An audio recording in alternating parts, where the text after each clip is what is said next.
Pada pertemuan yang lalu sudah kita bahas mengenai sedikit tentang hadas, ya. Hadas yang menyebabkan seseorang tidak diperkenankan sholat, tidak diperkenankan tawaf, atau bahkan sampai membaca dan menyentuh Al-Quran. Hadas bisa dihilangkan dengan cara berwudu dan bisa dihilangkan dengan cara mandi. Yang dihilangkan dengan cara mandi itu disebut hadas besar. Kalau yang dihilangkan dengan cara wudu itu namanya hadas kecil. Itu hanya logika berpikir, istilah fikih saja, ya. Pembagian itu biar kita mudah menempatkan sesuatu pada posisinya untuk kita bahas. Nah,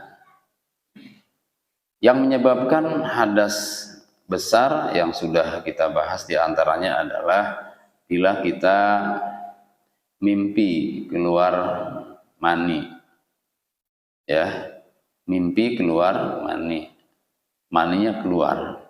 Kalau hanya mimpinya saja tidak keluar, tidak.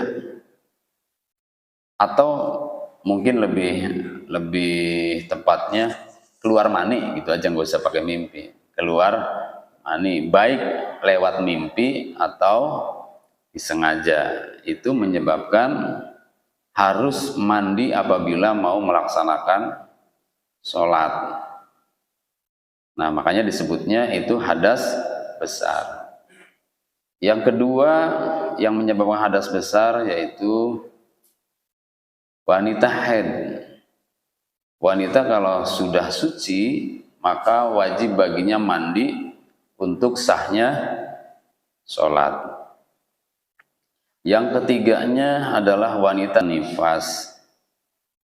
Nah, itu beberapa hal yang menyebabkan hadas besar. Tadi ada hadas besar, ada hadas kecil. Maka cara menghilangkan hadas kecil adalah dengan cara berwudu. Kalau hadas besar dengan cara mandi. Wudu itu sebetulnya sudah tidak asing lagi bagi kita. Karena gerakannya dari dulu itu aja. Dari sejak kita TK sampai kita sudah beruban sampai saat ini kan wudu begitu-begitu aja kan. Nggak ada yang baru bagi kita. Tapi ada bedanya dalam penilaian Allah itu.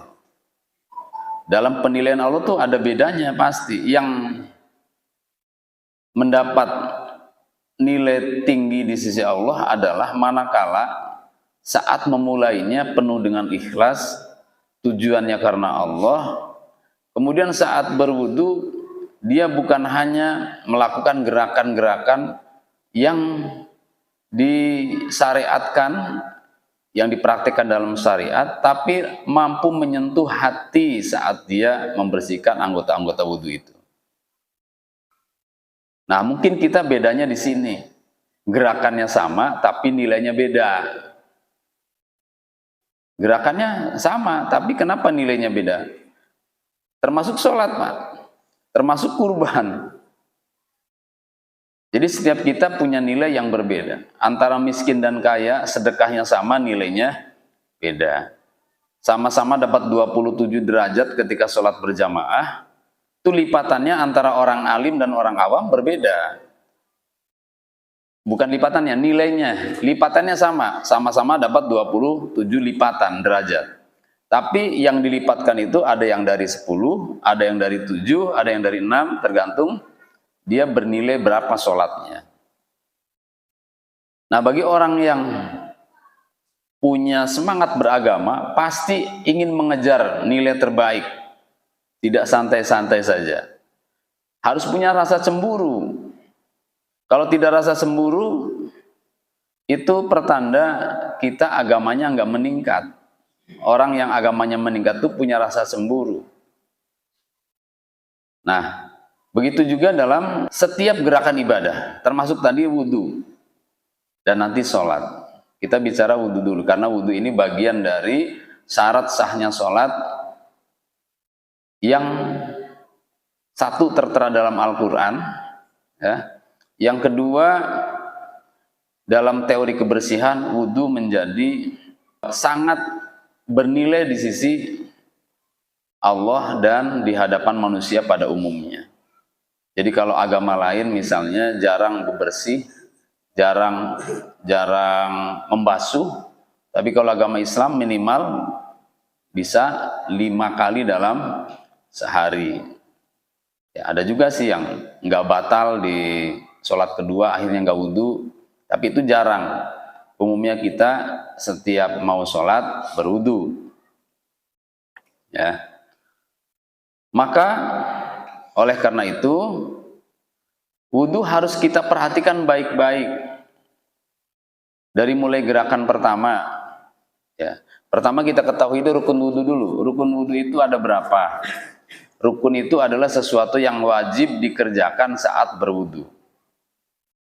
Rukunnya dalam Al-Quran itu dijelaskan, ya ayyuhalladzina amanu idza qumtum ilas shalah faghsilu wujuhakum aydikum ilal marafiq. Al-ayah. Wahai orang-orang beriman, ketika kamu hendak mendirikan sholat, basuhlah wajahmu dan juga kedua tanganmu sampai marafiq, sampai siku. Wamsahu biru'usikum wa arjulakum ilal ka'bain.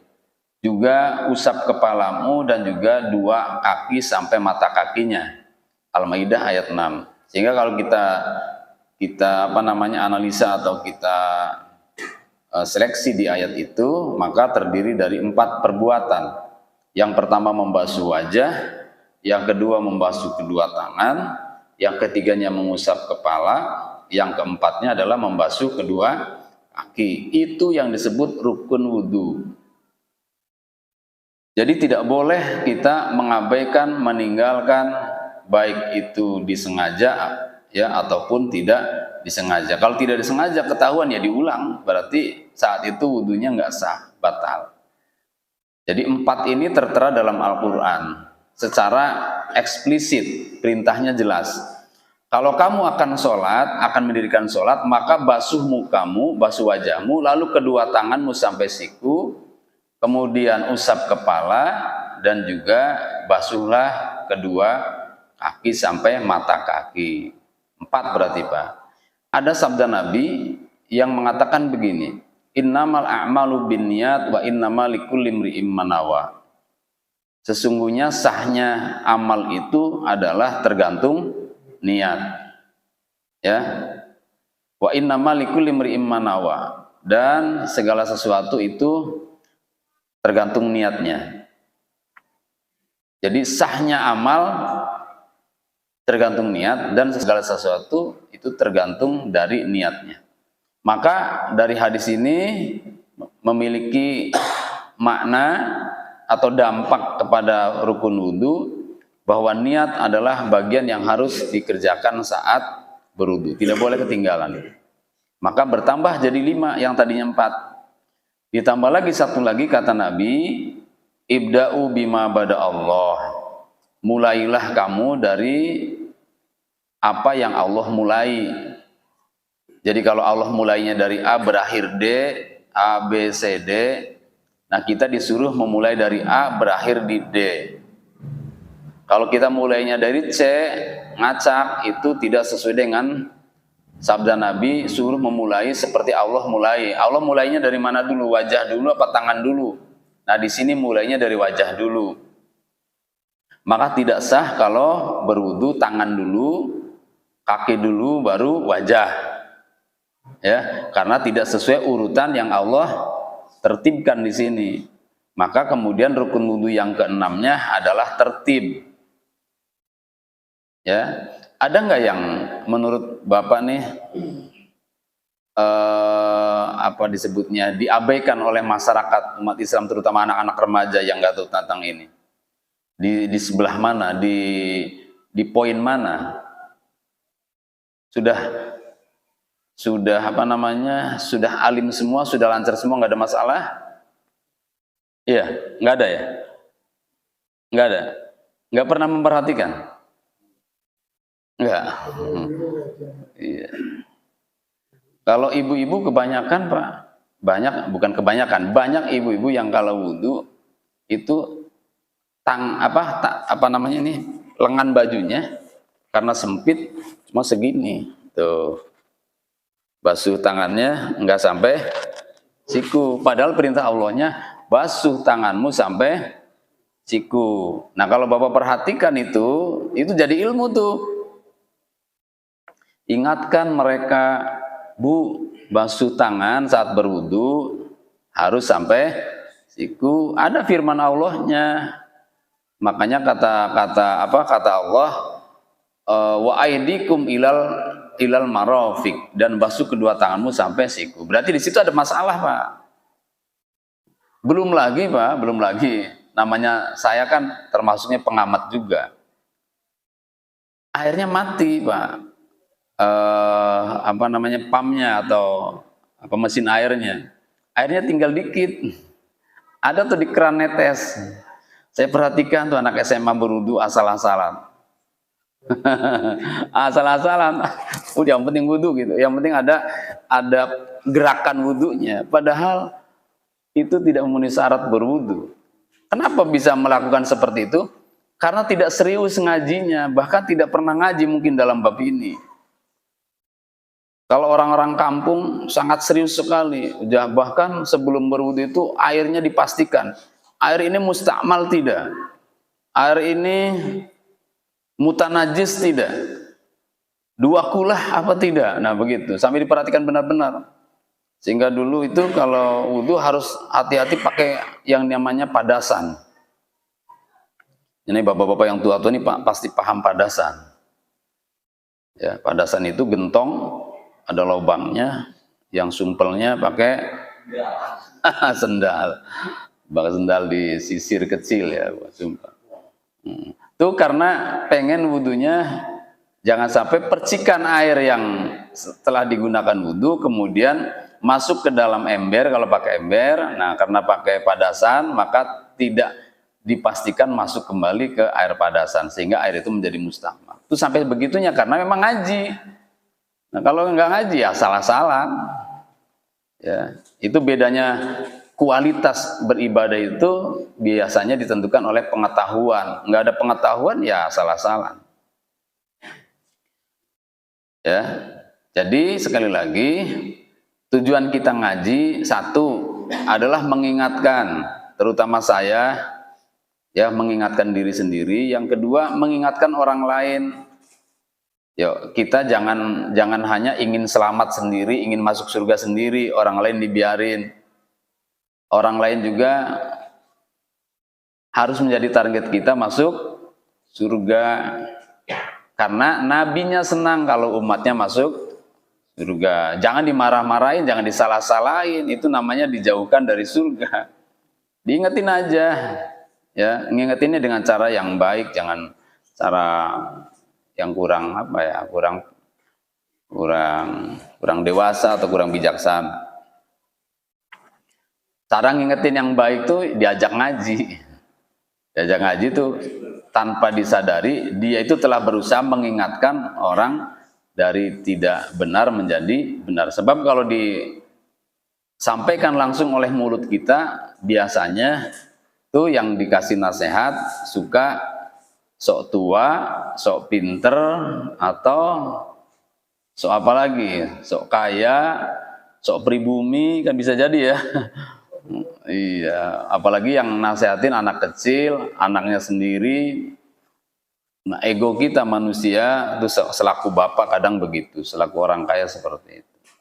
Maka kalau lewat ngaji seperti ini, nggak terasa dinasihatin, manggut-manggut aja. Ya, itu cara yang bijaksana dalam menyampaikan amar ma'ruf nahi munkar. Jadi sekali lagi, yang harus kita perhatikan dalam berwudu, pertama rukunnya harus disempurnakan. Ya, pertama tadi apa? Membasuh wajah. Wajah itu batasannya mana? Harus jelas juga Pak, harus tahu batasan wajah. Jangan asal bagian depannya saja.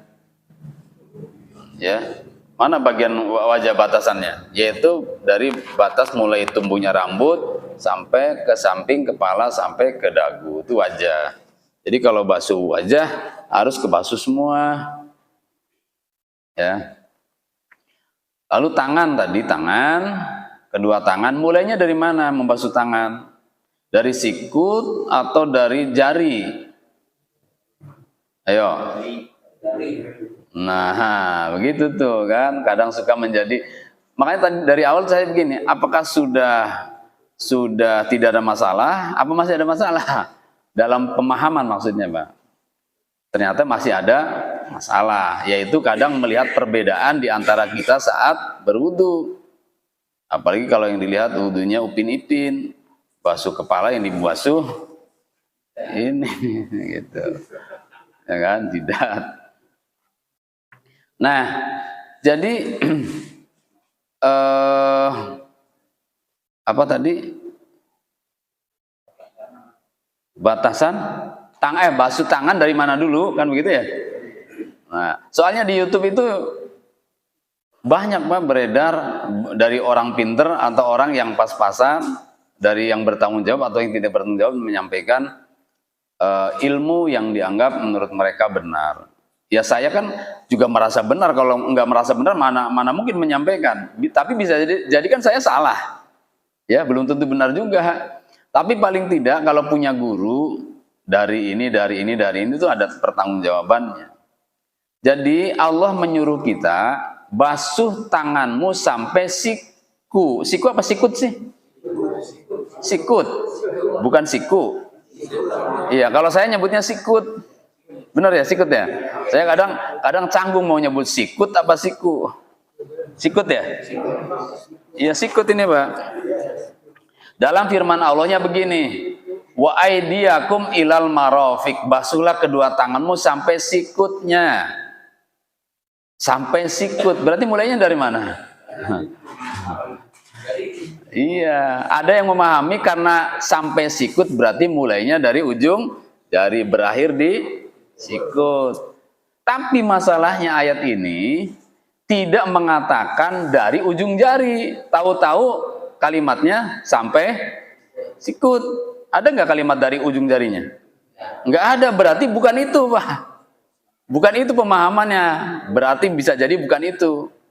Ya kan? Kalau memang dari ujung jari, pasti alih kalimatnya mengatakan dari ujung jari sampai sikut. Tapi ini kalimatnya ujug-ujug, tahu-tahu berakhir dengan kalimat sampai sikut. Itu menunjukkan jangan sampai kelewat sikutnya. Jangan sampai kelewat, jangan sampai nggak dibasuh. Adapun membasuhnya dari manapun, ya, adapun membasuhnya dari manapun tidak masalah. Dari sikut ke ujung jari begini misalnya, atau dari ujung jari ke sikut, ya. Yang penting sikutnya jangan sampai lewat. Tapi ada yang memaksakan diri karena kalimatnya begini, itu pasti mulai dari jari. Banyak orang yang salah. Wudu sembarangan dari sikut ke jari. Padahal ayatnya mengatakan sampai sikut. Berarti kalau begitu dari ujung jari. Baik, kalau begitu kita selanjutkan ayatnya. Ayat berikutnya adalah basuhlah kakimu sampai mata kaki. Ya, basuhlah kakimu sampai mata kaki. Jadi dari mana? Dari ujung jari. Berakhir di mata kaki. Jadi gimana tuh kakinya diangkat ke atas? Ayo.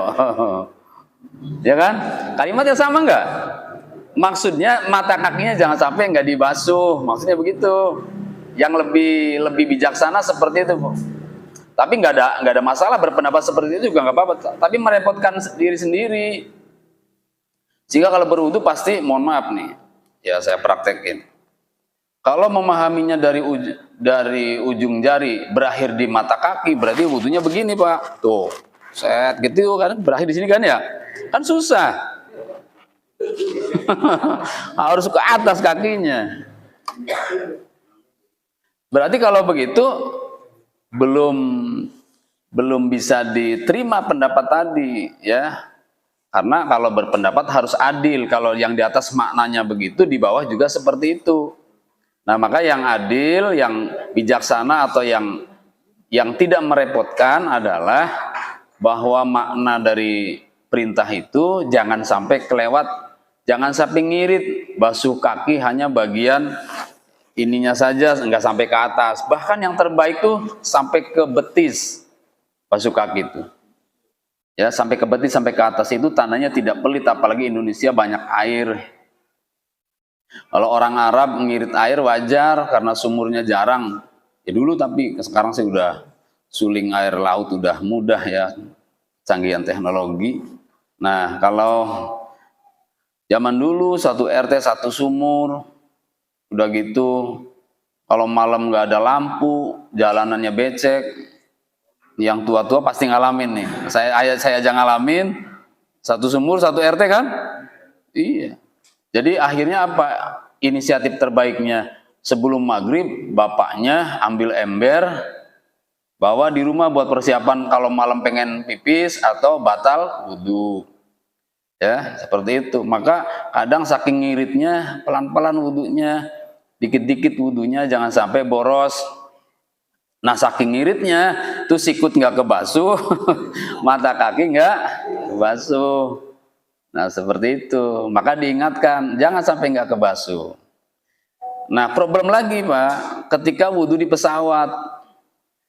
Ada yang pernah wudhu di pesawat? Siapa?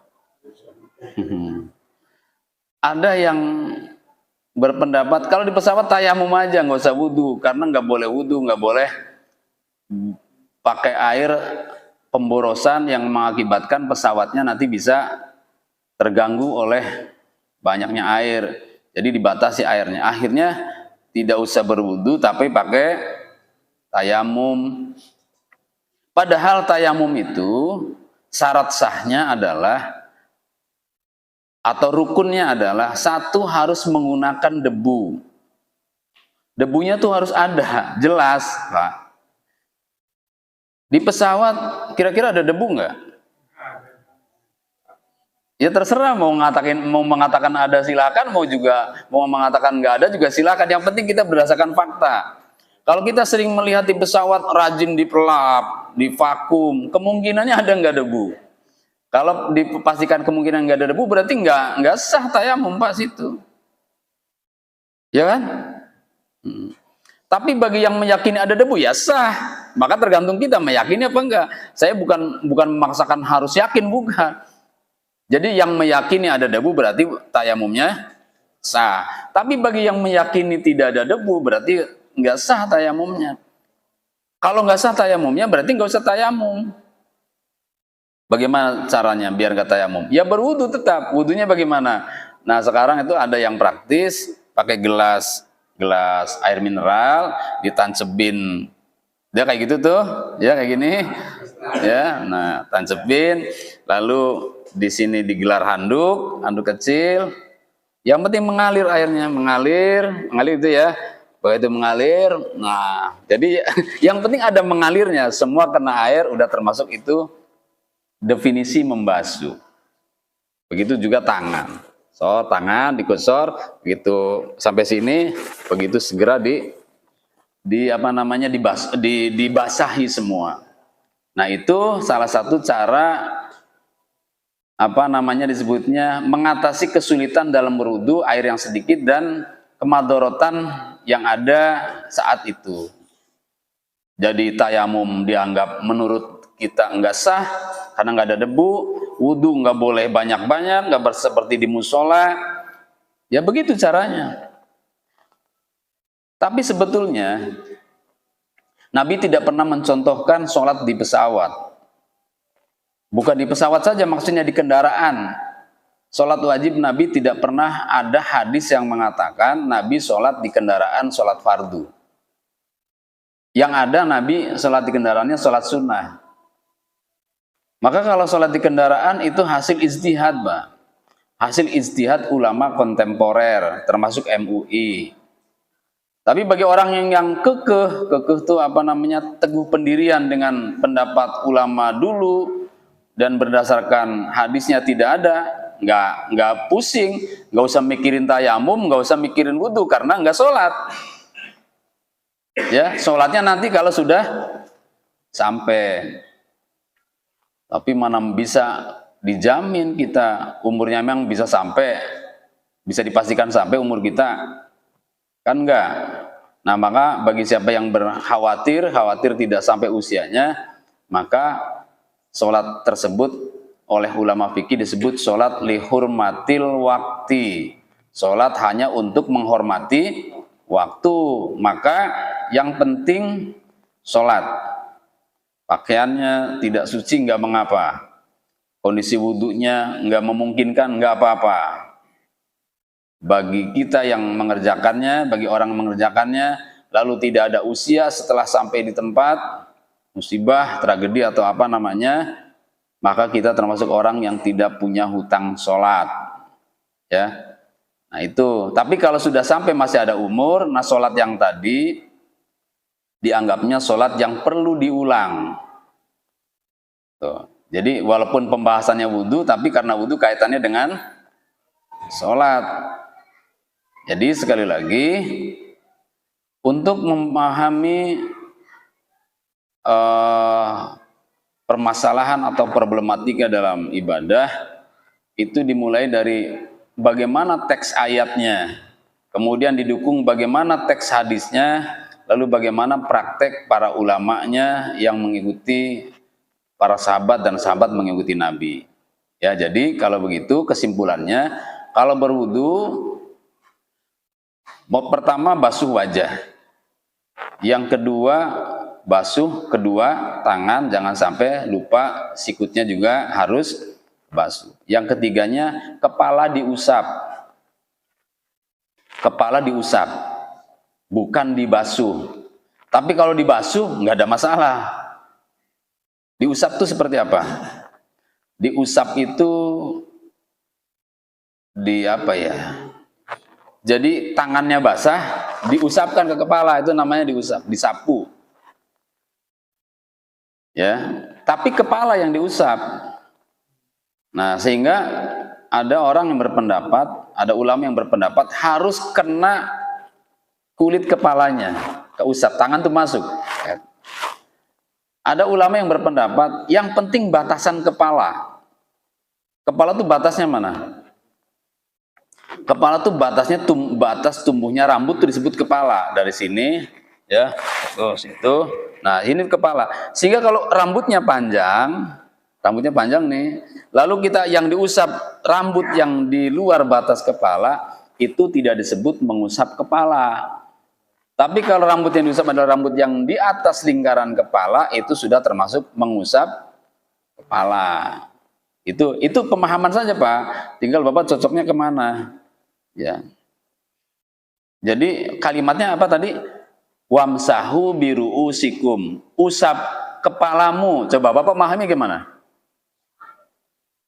Usap kepalamu. Ya bisa jadi beda-beda kan?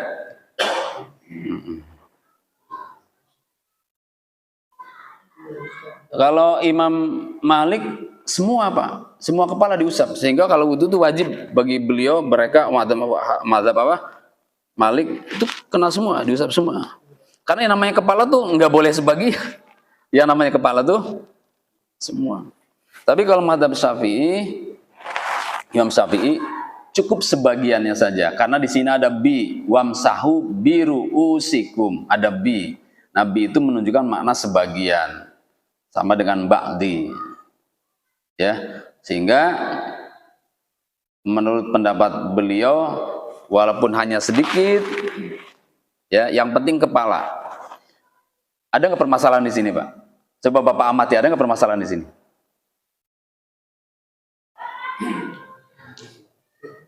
Ada nggak?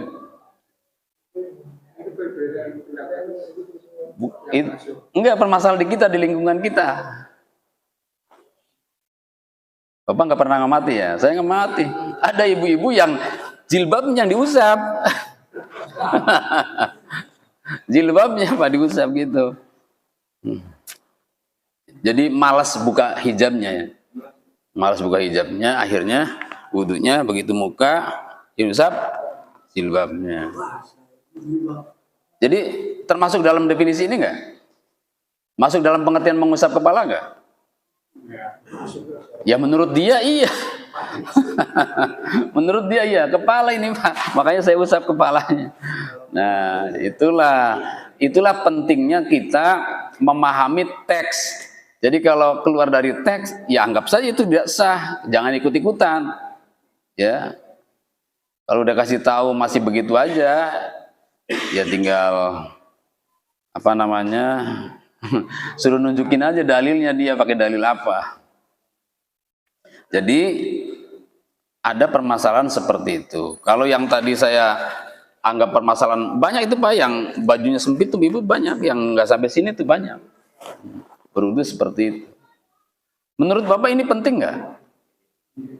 Penting kan ya? Namanya wudu, masa wudu nggak penting? Tapi ini ilmu menurut mereka rendahan. Lagi-lagi itu. Saya itu sebelum bahas ini lagi Pak, saya sudah konsultasi dengan Habib Salim.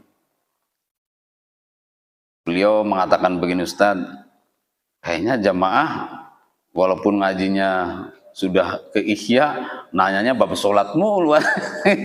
Udah balik lagi pikir aja biar pada hafal kan. Makanya saya ulang lagi, pikir lagi biar pada hafal. Ya, karena permasalahan kadang baru atau kadang bisa jadi dulu tidak disampaikan, sekarang waktunya disampaikan. Gitu. Ini belum masuk sunnah Pak, masih fardu. Kalau sunnahnya banyak. Di antaranya sebelum berwudu kumur-kumur. Itu di sini nggak ada. Kalau di sini nggak ada berarti hukumnya sunnah. Kalau yang ada di sini hukumnya fardu atau rukun. Kumur-kumur apa tujuannya? Biar kalau nanti saat sholat, yang pertama tidak ada makanan yang tersisa yang keluar dari selipan-selipan gigi. Kalau saat sholat keluar, tuh kadang kalau yang nggak paham ditelen. Sayang, sate mahal-mahal malah nggak ditelen. Ya, ditelan. Atau yang kedua, kalau nggak kumur-kumur, itu biasanya perokok, bau rokok. Yang bau pete harus sikatan. Itu sunnahnya biar tidak mengganggu orang lain, biar sholatnya tidak batal. Karena siapa yang menelan makanan saat sholat itu sama dengan saat sholat makan. Siapa yang saat sholat makan berarti sholatnya batal. Berarti untuk menjaga itu. Kalau itu tidak tidak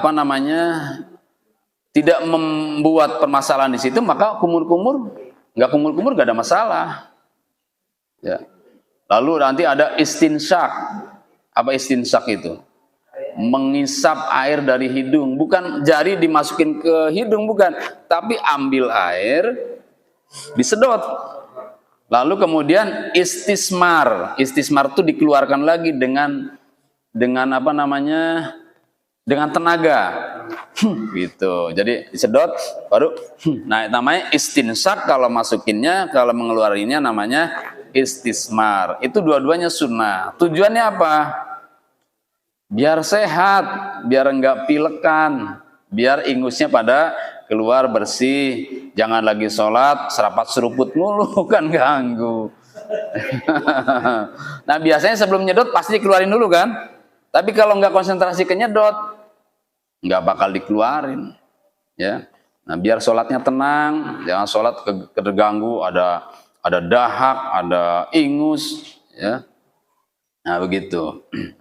Nah itu beberapa poin-poin penting dalam sunnah-sunnahnya wudhu. Itu baru gerakan-gerakan Pak. Nanti ada sunnah-sunnah wudhu yaitu yang kaitannya dengan akhlak, dengan jiwa. Misalnya, jangan sekedar berkumur-kumur, tapi rasakan, mintalah pada Allah, mintalah pada Allah ya. Bagaimana supaya mulut ini dijaga dari kebusukan bicara.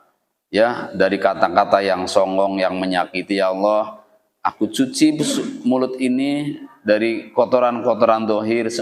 Saya minta juga ya Allah, bersihkan lisan-lisan ini dari kotoran-kotoran batin. Nah itu termasuk doa yang dianjurkan saat berwudu.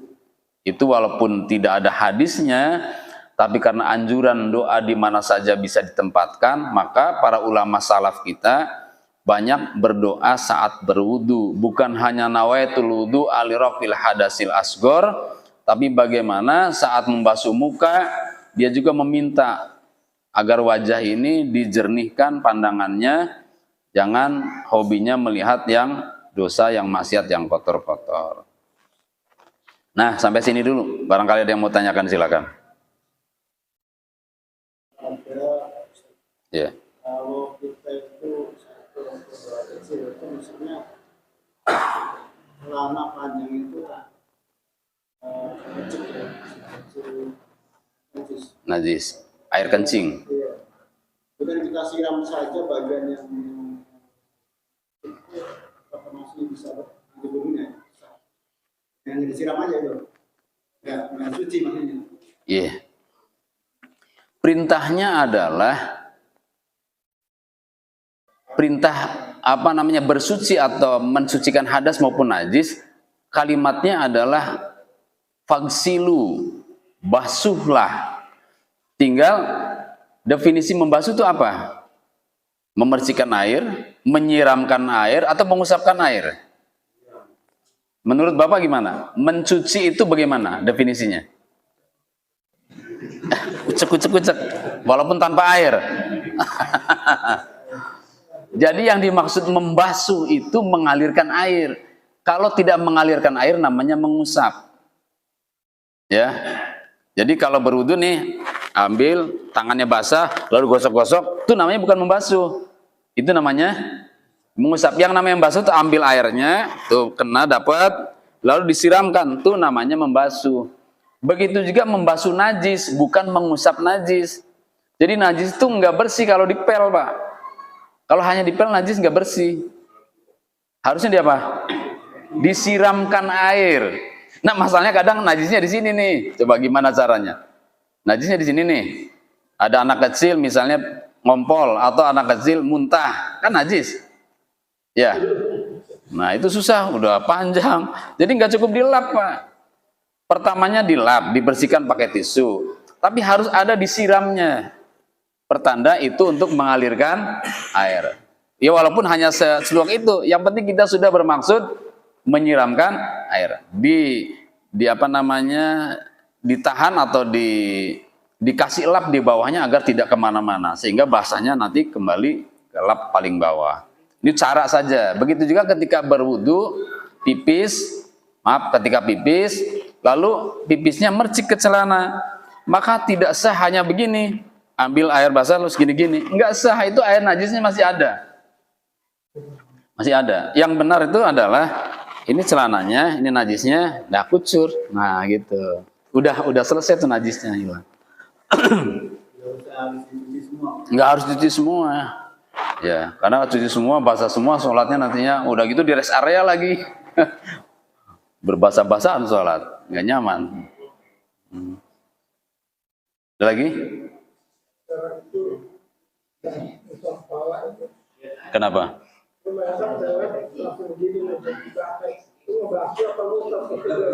Iya, perintahnya usaplah kepalamu. Tapi kalau dibasuh juga nggak ada masalah. Ya, kalau perintahnya mengusap, dibasuh nggak masalah. Tapi kalau perintahnya membasuh, maka kalau diusap bermasalah. Berarti apa? Mengurangi. Ya, silakan.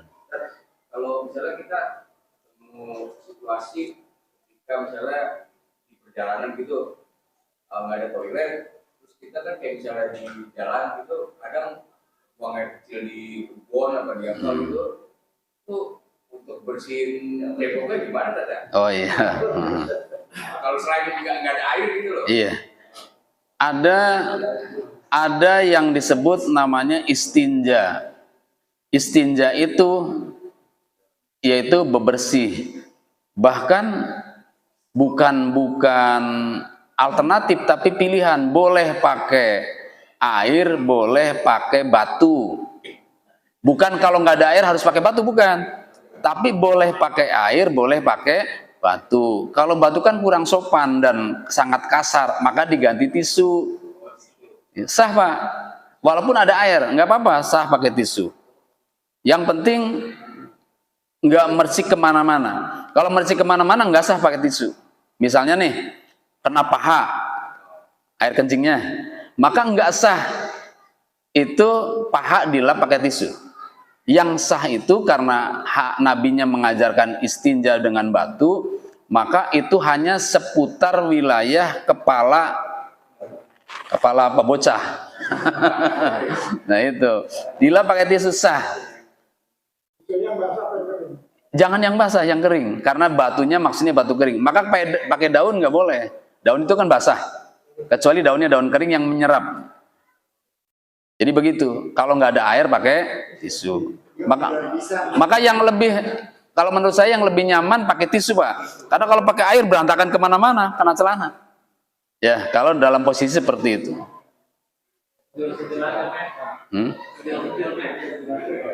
Tapi yang kasihan perempuan. Susah kalau perempuannya.